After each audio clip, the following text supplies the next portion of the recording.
Hello everyone, it's Old Guardian here. In this how to play video I want to take a look at Miracle Rogue. More specifically I'm looking at the fast variant of Miracle Rogue, one that doesn't run any questing adventures or any arcane giants, but instead is more of an anti-aggro type of Miracle Rogue, as much as Rogue can be anti-aggro, but this is one of the best Rogue decks to pilot against aggressive decks, and it can still force out the wins against many of the control decks as well, so a very interesting Rogue build. This is a Rogue build that has been popularized somewhat by StanCifka, who has brought this exact list to multiple tournaments and done very well with it. So what does this deck consist of and how does it win games? Well, it's a Miracle Rogue. Not the growing type, but it has that card draw engine that Miracle Rogue is also famous for. So the Gadgets and Auctioneer card draw engine is there, together with a large number of cheap spells, so that you can really get those resources into your hand.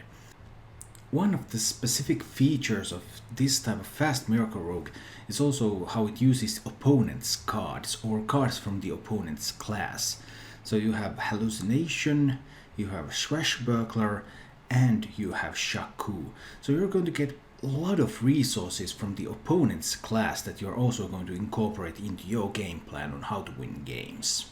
When you win games with your own cards, it happens by a combination of chip damage from the multiple small minions, so you have stuff like Swashbuckler, Razorpetal Lashers, SI7 Agent, Shaku, all of this stuff. Then there's Wildspine Slayers for some hard removal that allows your other minions to survive and to connect the phase, and there's some damage in form of spells as well from the Eviscerates. Finally, one of the really good cards in this deck for pushing that damage is Sherazin. This deck, because it runs this Miracle Core, if you manage to find Sherazin early, it can be a real winner, especially in control matchups, because you can revive it several times during a game, and it can really gain a lot of value. So how do you mulligan with this deck? If I know that I'm against a control deck, I actually keep Sherazin. Sherazin is the single best card against control in this deck, so that's a keep then. But on the other hand, when you're playing ladder, usually you cannot mulligan for control, you have to mulligan for aggro. And then the key swing cards, you're on the defense early and you're trying to swing that game, so the key swing cards are Backstab and the SI7 Agent. These are really cards that can get something removed from the board, give you the tempo, give you the advantage, give you the initiative, and that's really what you're seeking. In addition to them, keeping other early game minions such as the Razorpetal Lasher, the Swashbuckler, maybe Edwin Van Cleef sometimes, Shaku the Collector, Southsea Deckhand, and these can all be good keeps depending on the situation and what else you have available. If you happen to get a hand full of cheap spells and Edwin, then Edwin is really a keep in those situations, against most classes anyway, because slamming down that big Edwin can really help you win games. So overall that should give you some kind of idea of the overall game plan of this deck and what this deck does to win. It plays these pretty cheap minions, it tries to deliver some chip damage, it tries to gain value from the opponent's cards. It has a couple of bigger bombs in Edwin and Sherazin, and then it has these Wildspine Slayers that enable it to keep going face. However, it is not a pure aggro deck. If you're facing a real aggro deck, then you start on the defense yourself, so then you really need these SI7 Agents and Backstabs to swing the game for you. However, this is a deck that is never going to win in fatigue. So even against aggro decks, you have to start pushing damage at some point. Say you're facing an aggro druid, for example. You have very limited means of dealing with living mana.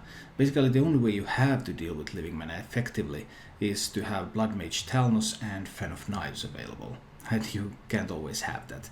So you need to be able to deal some of the damage so that you can burst them down before they're able to overwhelm you. With that introduction, let's go and take a look at some of the gameplay and really see how this deck is able to pull off some of those miracles. And remember, if you like this content, then please like the video and subscribe to my channel. And let's go take a look at that gameplay. Interesting cards, but Because the Paladin, do I need the power of the deckhand? No, I might still rather have something else. Sherazin is cool, absolutely. Paladin didn't do anything on one. Interesting. Control Paladin maybe. I guess I want to develop the Swashbuckler here.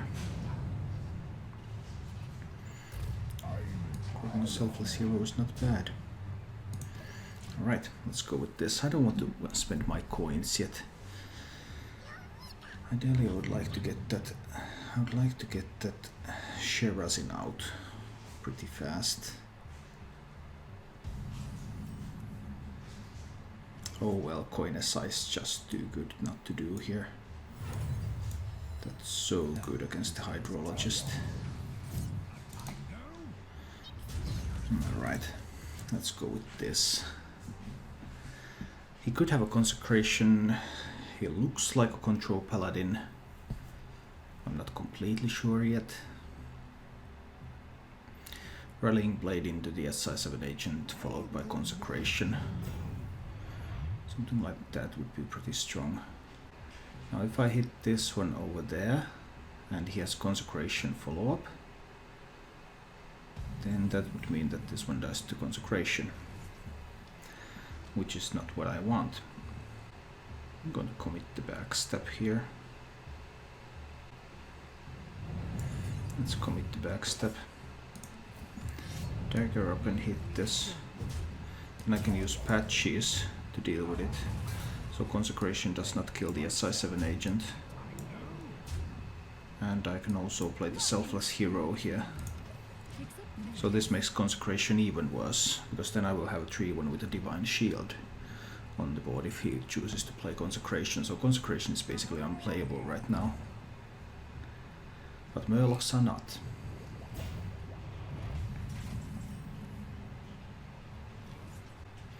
Interesting times, because I would really love to play Sherazin. I also have the option to simply coin Vile Spine. Or I could use a Cold Blood. Sherazin coin Cold Blood would also enable a trade. I guess I like the coin Vile Spine play here. Let's coin that Vile Spine on this one. I think I can afford to take that 1 damage as well, so I can hit there and I can trade with this. Keep both of these up. Let's do it like this. Next turn I also have the option to play Sherazin into Cold Blood.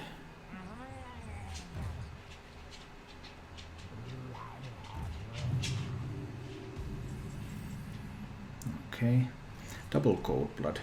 So how much damage do I have? I have 8, 10,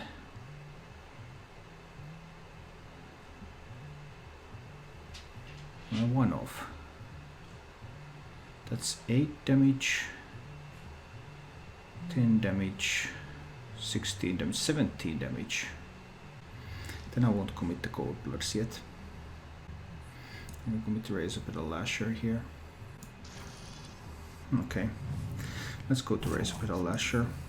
Dagger up, hit here, Razor Petal there, trade in this one. It gives a Divine Shield for this minion, I seems, and that one will trade and this one will go face. And this sets up for potential lethal for next turn. Cannot play a Steed yet. We'll have a hard time getting any taunts up, but can get a secret up.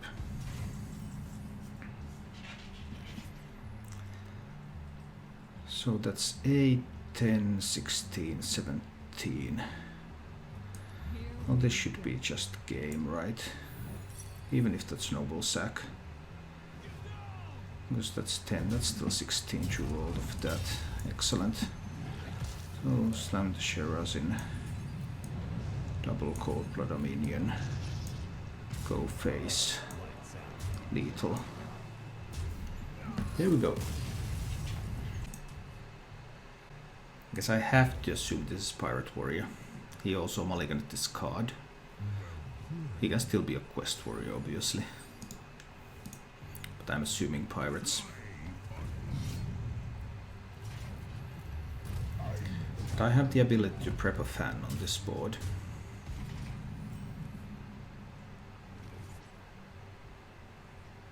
I think I will. Let's prep that fan. Kill those pirates right away. Oh, then I have Talon's backstab and nice stuff coming.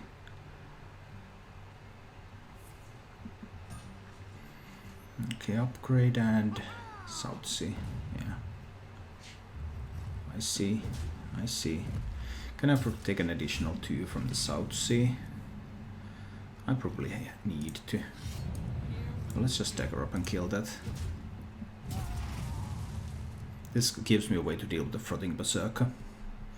By hitting it, taking 2, then I need to take more than 2. I need to backstab first, of course. Down to 16 is pretty awkward. This probably requires me to coin Sherazin, right? Alternatively, I can just play Shaku. Is Shaku enough pressure? Because this warrior is coming in hard. Next turn is probably a Corcoran. Thalmos backstab deals with Corcoran. Yeah, I think I need to commit the Shaku here. I need some warrior cards. Warrior has a lot of taunt minions. There's a decent chance to pick up a taunt minion with Shaku. If he has an Arcanite Reaper in hand, he will attack. So he doesn't have an Arcanite Reaper yet. Fine. I could also use the deck hand and backstab. Then I could also get Sherazin on board. I think I actually want to do that. Sherazin coin deck hand. Sherazin coin deck hand, which pulls patches. Then I can backstab and trade patches into the Corcoran so that I can start building warrior cards. Alright. I'm down to 12, which is a little bit scary. I didn't get a taunt minion. He's at 26. So much depends on whether he has found more chargers. And he found Leroy. This means that this probably is a lethal setup for next turn. Almost certainly. Can I kill him? Can I deal 26? I can deal 7, 8, 9, 10, 11, 12, 13, 14, 19. No, I cannot kill him. Then I would need a taunt. This gives me at least 1 taunt. I can attack with Shaku as well. See if I can find another taunt. I can only find 1. 1 taunt it is then. This one goes here. Then protect the king. Summon that 1 taunt. This one goes here. Do I need to play the Inner Rage now? On Sherazin. Inner Rage Sherazin, 7 damage. Yeah, I need to do that. And I can push him down to 14. And this might be enough. Or it might not be enough. We'll see. He needs a way to deal 6 damage. This is going to soak up at least 2. And I don't think he has another 6 coming. But the question is, do I have lethal next turn either? Hi, Shark Top-Ups. He's at 15. How much damage do I have? 8, 12. Enough.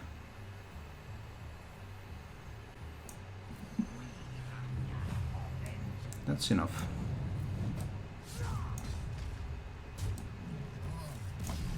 Boom. There goes the Pirate Warrior. Alright, we're on the coin, that's good. We have an SI7 agent, that's good. I might need to keep the Eviscerate too. I generally don't like using Eviscerate to defend myself against the Paladin, but sometimes it is necessary.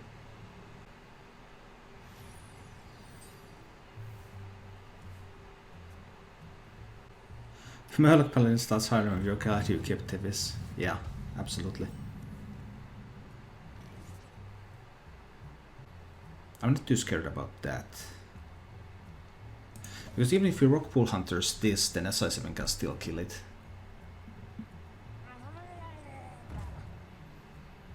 Alright. Okay. So how do I do this? And I could also build a big Edwin here. But he would just go face and maybe get a Megasaur. I think this turn is going to be coin SI. This turn is coin SI. Yeah, I have one more turn before Megasaur, I know. But even if I have like an 8-8 or 10-10 Edwin, and he gets poisonous in 2 turns, that's still going to be enough.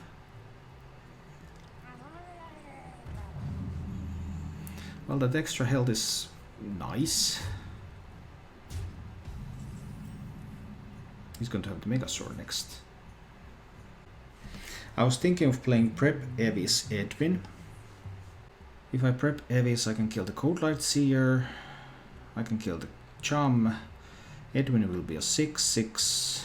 He will have a 2-6. He can take a value trade. Maybe it's still the Edwin time. Not the thing I'm most happy about doing, but that removes most minions from the board.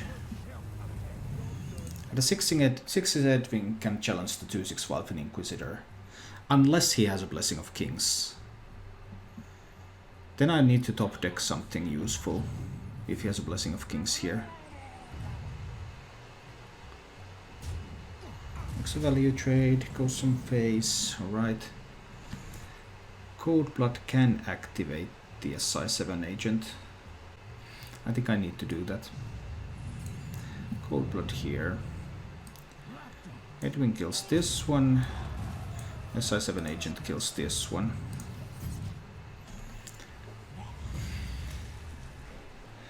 Let's see, where can we go from here? Next turn I can use the dagger and play Shaku.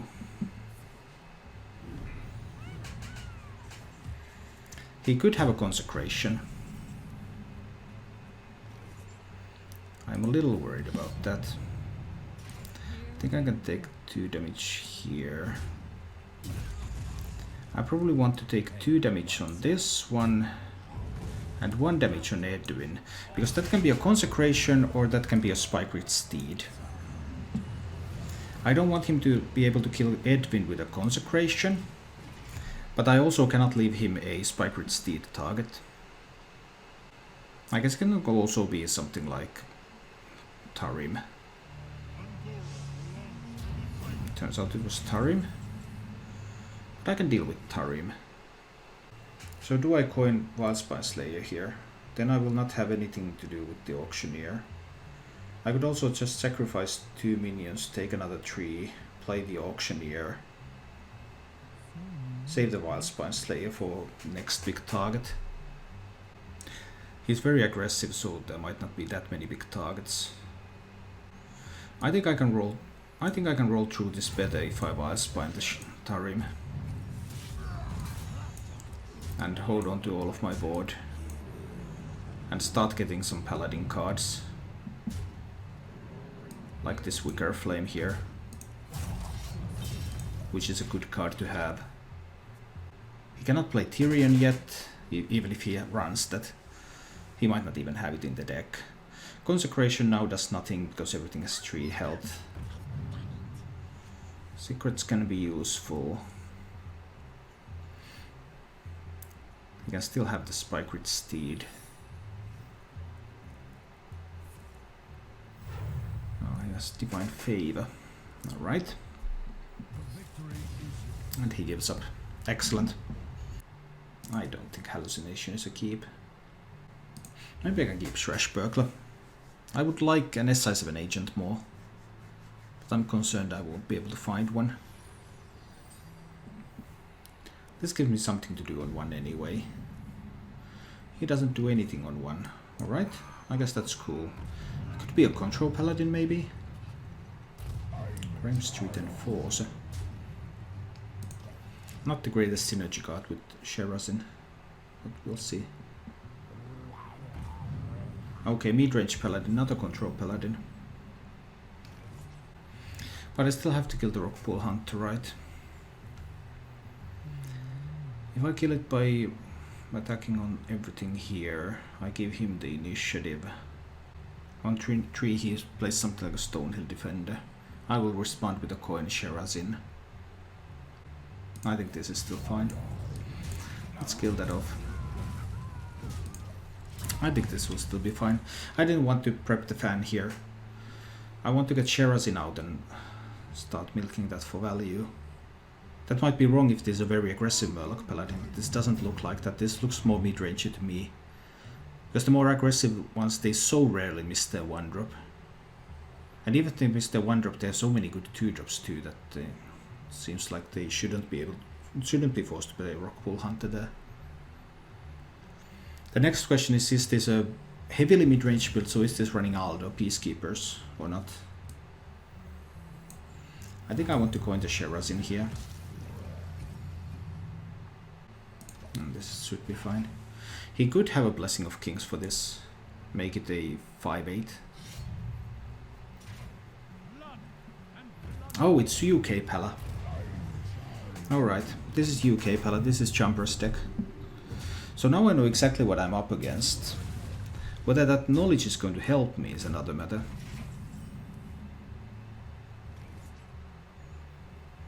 I think this turn always starts with a prep fan. If I prep fan hallucinate Shaku, I revive the Sherazin. Well, he has many ways to kill it again, but... And I kill Patches. Is that worth much? Not much, maybe.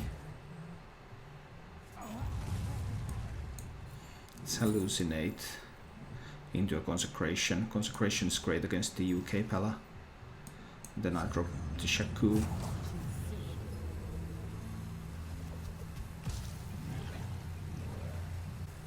And then I wait. Alright. Okay, let's see how this deck is. UK Pala is also something that has not been part of the meta back in the day. That 7 is unfortunately going to my face. That hurts a little. Because now I have to sacrifice Shaku. I have no way to activate the Wildspawn Slayer yet. Not enough mana to consecrate and eviscerate. I don't actually even have to use the Cold Blood. I can just eviscerate and sacrifice the Shaku.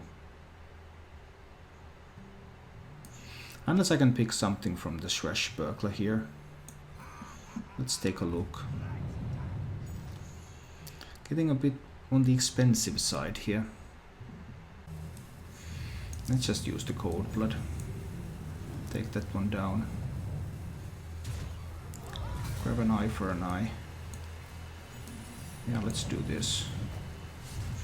Okay, now that I got a cheap secret out of that, then I was able to develop the secret, and then I wasted the Eviscerate in order to revive Shaku. I guess this was fine. The downside is that now I don't have an activator left for the Wildspawn Slayer, but the upside is that he doesn't have a lot of big minions anyway.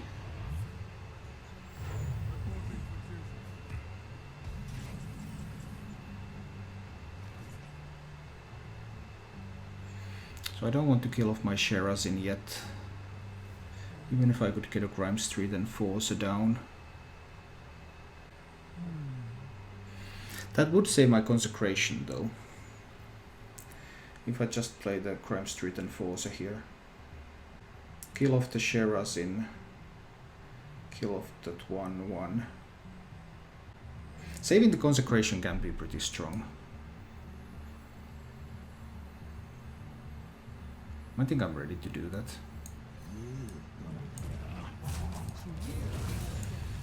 Let's keep the 1/1 alive. It might come in handy. Now he will know how many minions I have in hand though, which is a bit of a downside. The menagerie is for guests